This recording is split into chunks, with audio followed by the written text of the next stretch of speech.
What's up? It's Joe with OC Detailing. You know what one of my favorite things to do here is restore Porsches. So customers love their Porsches. They spend tons of time trying to find them. A lot of times they're looking for 993s, they're looking for 997s, they're looking for some rare Porsches, 996s. Well, every now and then a customer, when they get one, it's in less than desirable condition, but it might have been like years of searching and hunting to find that perfect car, and this was as close as they could get. Well, that's where we get to step in. This customer gave us a call. He told me the situation. He said, hey, I got a Porsche here. I just got it. It's got some stuff. It needs some TLC.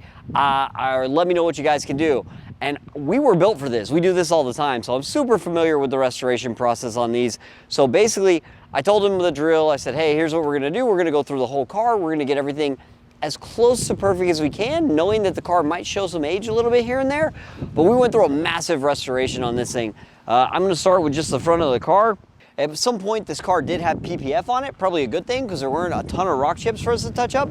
The ones that were there, we went through and touched them up, wet sanded them down, and then we did a full front end PPF on this car. These lights were super crazed over and oxidized. They looked so bad. So we actually took the lights, I sanded them down with 300 grit sandpaper, 800 grit sandpaper, 1500 grit sandpaper, and then we PPF'd them and made about an 85% improvement on it. Again, not perfect, but if you would have saw what they looked like before, this is a huge improvement. After doing the front end PPF, we went through and did a full correction on the rest of the car just to make everything else look as good as possible. Along with doing that, we did some rocker panel accents. So these cars traditionally have like a shark fin right here. The existing PPF here was all nasty and yellow. It looked horrible. And there were a bunch of rock chips all around this. So we strategically used some dyed PPF for a much bigger splash area.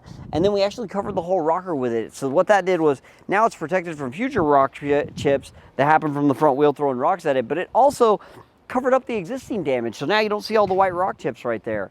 Along with doing that, we went through all the rubber, all the trim on the car. There was tons of, 10 years worth of old wax and polish from all the times people tried to maintain this black paint. So went through, dialed all that in, took the wheels off, polished the calipers, deep cleaned the wheels, got those looking as good as we could, along with detailing the fender liners, just so it has that little extra mwah when you look at the car when it's done. So you know that like not just all the wheels are clean and we didn't dial in the fender liners, we went through that too. Carlos and Christian over there, they actually went through all the motor compartment, all the engine bay and the exhaust tips, and we finished everything off with a ceramic coating, CQuartz Finest Reserve. We did the paint, the wheels, the glass. We even did an interior detail. This thing's ready to rock now. I'm sure the customer is going to be super happy. Thanks for watching. I'm Joe with OC Detailing. Please subscribe for more balls. I was trying to get Alex laughing. Alex didn't even say anything when I said, please subscribe for more balls. It's pretty beat up. What is it now?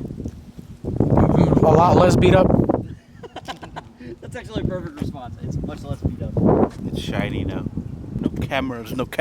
I polished it by hand. That's it. That's it. That's it? That's it. Nothing else? Anything else to the fans? Something to the fans. Something to the fans. I can't. I'm going to explain why Carlos is unable to speak. My ass is itchy. Because Christian's ass itches. That's why. He went to a rave out in the desert, and whatever people do out in raves in the desert have left him and Justin stupefied for the last 2 weeks. So neither one of them have been able to speak much since they came back. I'm not saying they did drugs or anything like that, but they definitely seem less intelligent than they did before they left. Just saying.